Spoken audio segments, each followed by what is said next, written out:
Hello everyone. तो आज हम इस वीडियो के द्वारा सीबीएसई बोर्ड का हिंदी जो कि क्लास 10th का है, इसके चैप्टर नंबर 4 मनुष्यता पढ़ रहे थे। अगर आपने ये चैप्टर नहीं समझा है तो आप इससे पहले वाला वीडियो देख लें ताकि आपको ये चैप्टर अच्छे से समझ में आ जाए। तो आज हम इस वीडियो में इसके अभ्यास कार्य को करेंगे। ये स्पर्श भाग 2 का चैप्टर नंबर 4 है। तो आइए इसे हम स्टार्ट करते हैं। फर्स्ट है निम्नलिखित प्रश्नों के उत्तर दीजिए, जिसका पहला क्वेश्चन है कवि ने कैसे मृत्यु को सुमृत्यु कहा है। तो मनुष्यता कविता के कवि ने कहा है कि जिस व्यक्ति की मृत्यु के बाद लोग उसे याद करें और उसके कार्यों को अपना आदर्श मानकर उनका अनुसरण करें, उस व्यक्ति की मृत्यु ही सुमृत्यु है। कहने का आशय यह है कि जो लोग परोपकार, सेवा, बलिदान, त्याग आदि का जीवन जीते हैं, उनकी मृत्यु ही सुमृत्यु कहलाती है। जो लोग लोगों के जीवन में लोगों के लिए परोपकार, सेवा, बलिदान, त्याग करते हैं और जिनकी मृत्यु के बाद लोग उनको आदर्श रूप में याद करते हैं, उनका अनुसरण करते हैं, वो सुमृत्यु होता है। वैसी मृत्यु सुमृत्यु होती है। सेकंड क्वेश्चन है उदार व्यक्ति की पहचान कैसे हो सकती है। तो उदारता मनुष्य का श्रेष्ठतम गुण है। ऐसे उदार लोगों की दूर दूर तक चर्चा होती है। उनका यशोगान साहित्य एवं इतिहास में वर्णित होता है। धरती उदार लोगों की ऋणी होती है। ऐसे उदार मनुष्यों की सजीव कीर्ति असीम विश्व की प्रवृत्ति को प्रभावित करती है। उदार मनुष्य को संसार श्रद्धा की दृष्टि से देखता है। ऐसा मनुष्य ही सच्चे अर्थों में मनुष्य होता है, जिसमें प्राणी मात्र के लिए उदारता का भाव होता है। तो उदारता मनुष्य का जो होता है सबसे अच्छा गुण, सबसे श्रेष्ठ गुण माना जाता है, जिसकी चर्चा बहुत दूर दूर तक होती है और इसके बारे में इतिहास में, साहित्य में भी वर्णन किया गया है। धरती उदार लोगों की ऋणी हो जाती है। ऐसे उदार मनुष्यों की सजीव कीर्ति यही विश्व की प्रवृत्ति को प्रभावित करती है, विश्व के नेचर को प्रभावित करती है। उदार मनुष्य को हमेशा श्रद्धा की दृष्टि से देखा जाता है और सच्चे अर्थों में मनुष्य वही होता है जिसमें प्राणी मात्र के लिए उदारता का भाव हो। नेक्स्ट है कवि ने दधीचि, कर्ण आदि महान व्यक्तियों का उदाहरण देकर मनुष्यता के लिए क्या संदेश दिया है, अथवा मनुष्यता कविता में कवि ने उदार व्यक्ति की क्या पहचान बताई है, अथवा मनुष्यता कविता में कवि ने किन महान व्यक्तियों के उदाहरणों से मनुष्यता के लिए क्या संदेश दिए हैं, किन्हीं तीन का उल्लेख कीजिए। तो ये तीनों क्वेश्चन का आंसर हम इसे लिख सकते हैं। कवि ने परोपकार, दया तथा उदारता जैसे गुणों के संदर्भ में दधीचि, कर्ण इत्यादि महान व्यक्तियों की चर्चा कविता में की है।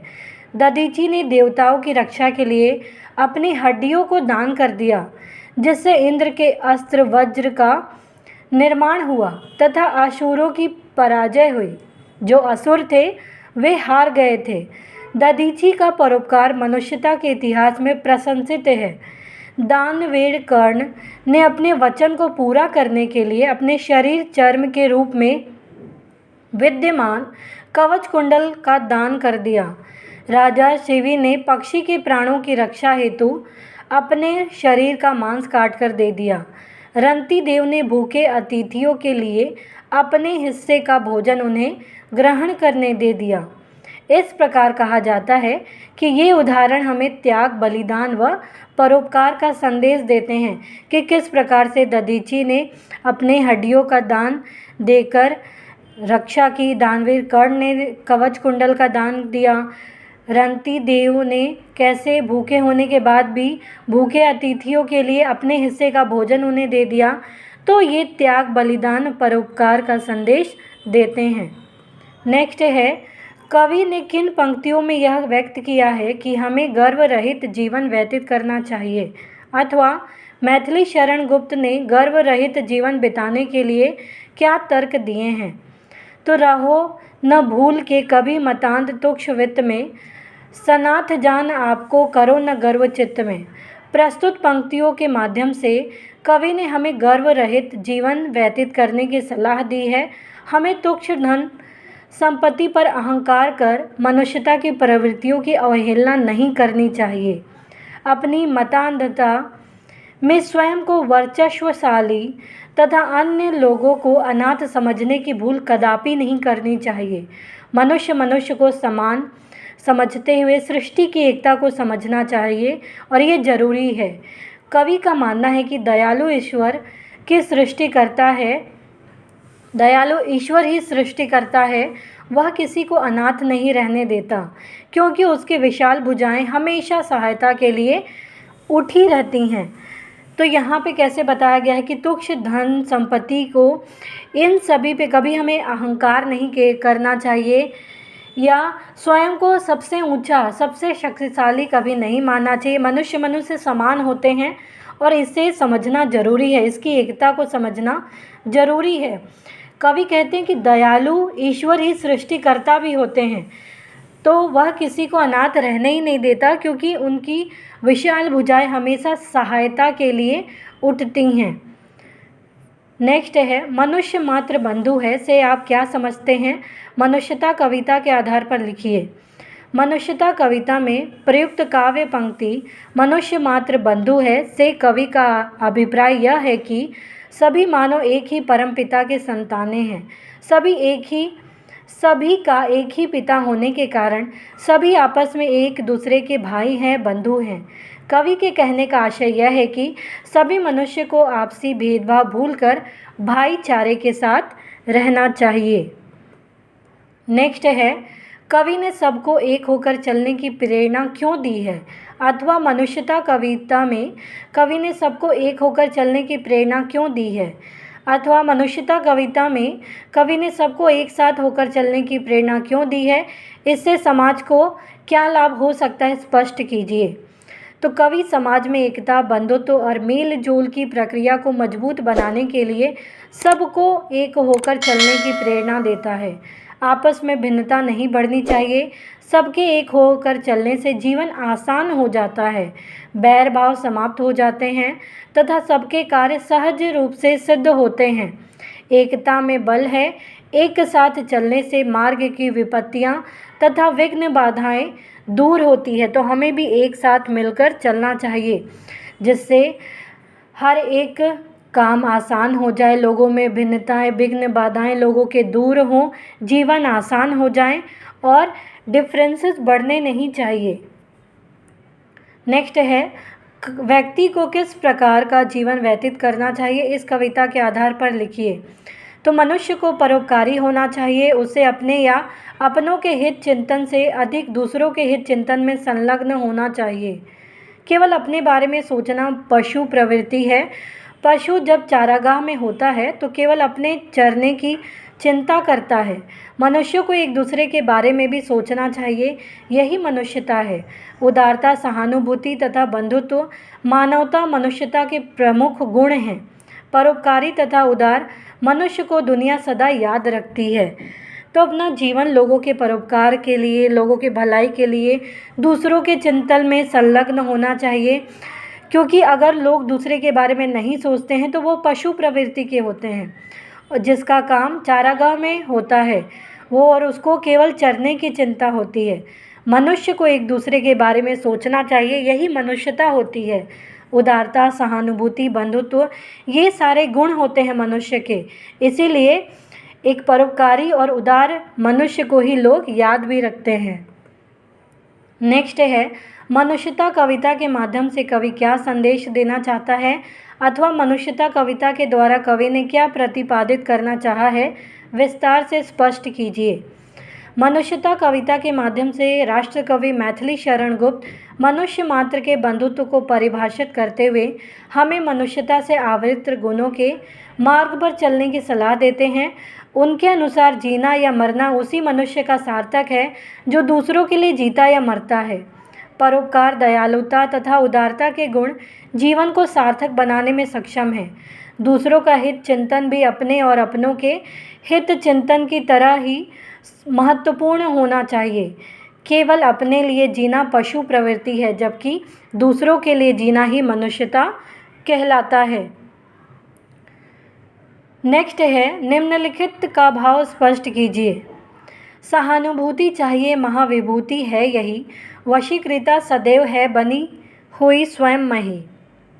विरुद्धवाद बुद्ध का दया प्रवाह में बहाया, विनीत लोक वर्ग क्या न सामने झुका रहा।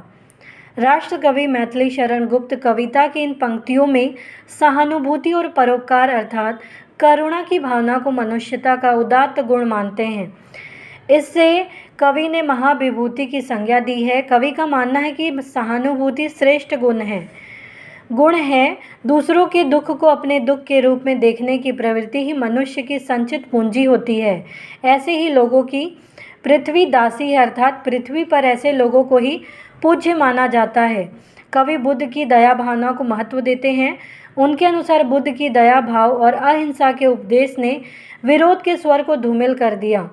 जो लोग बुद्ध के धुर विरोधी थे वे भी उनकी महानता के सामने झुक गए।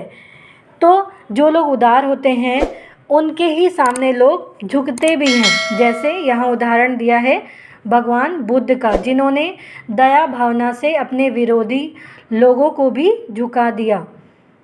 वे उनकी महानता के सामने स्वयं ही झुक गए। बुद्ध जी ने दया भावना इतनी दिखाई कि उनके जो विरोधी थे वो स्वयं ही उनके सामने झुक गए। नेक्स्ट है, रहो न भूल के कभी मतांध तुक्ष वित्त में, सनाथ जान आपको करो न गर्व चित्त में।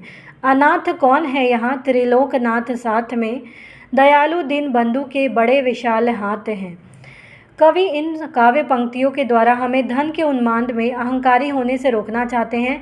कवि कहता है कि धन के घमंड में व्यक्ति को अंधा नहीं होना चाहिए। इसमें अपने को प्रभावशाली मानकर गर्व नहीं करने की सलाह कवि ने दी है। कवि मानता है कि यहाँ अनाथ कोई नहीं है। तीनों लोगों का संचालक ईश्वर सबकी रक्षा तथा सहायता करता है। दयालु ईश्वर दीन बंधु है। उसके विशाल हाथ हमेशा वंचितों की सहायता के लिए उठते हैं। तो कभी भी किसी को अकेला नहीं समझना चाहिए। ईश्वर हमेशा सबकी सहायता और उनकी रक्षा करते हैं। दयालु ईश्वर दीन बंधु हैं और उनके हाथ हमेशा वंचित लोगों की सहायता के लिए उठते हैं। नेक्स्ट है, चलो अभिष्ट मार्ग में सहर्ष खेलते हुए, विपत्ति विघ्न जो पड़े उन्हें ढकेलते हुए। घटे न हेल मेल हाँ, बढ़े न भिन्नता कभी, अतर्क एक पंथ में सतर्क पंथ हो सभी। कवि ने इन पंक्तियों में हमें संघर्ष करने के साथ अपने लक्ष्य की ओर बढ़ने की प्रेरणा दी है। कवि का कहना है कि विपत्ति तथा विघ्न बाधाओं को रास्ते से दूर करते हुए एकता और समग्रता की प्रवृत्तियों के साथ हमें अपने लक्ष्य प्राप्ति की ओर अग्रसर रहना चाहिए। बिना किसी आशंका के सावधानीपूर्वक मनुष्य को अपनी उद्देश्य की प्राप्ति के लिए आगे बढ़ना होगा। इस प्रक्रिया में अन्य लोगों का सहायक बनना भी मनुष्य का महत्वपूर्ण विवेक हो सकता है। सबसे बेहतर यह है कि सभी मनुष्य एक दूसरे को लक्ष्य तक पहुंचाने का माध्यम बन सके। तो जितने भी विघ्न बाधाएं रास्ते में आते हैं उनको हम एकता और समग्रता के साथ दूर कर सकते हैं, अपने लक्ष्य को प्राप्त कर सकते हैं। इसीलिए बिना किसी आशंका के सावधानीपूर्वक मनुष्य को अपने उद्देश्य की प्राप्ति की तरफ आगे बढ़ना चाहिए, लोगों की सहायता करनी चाहिए।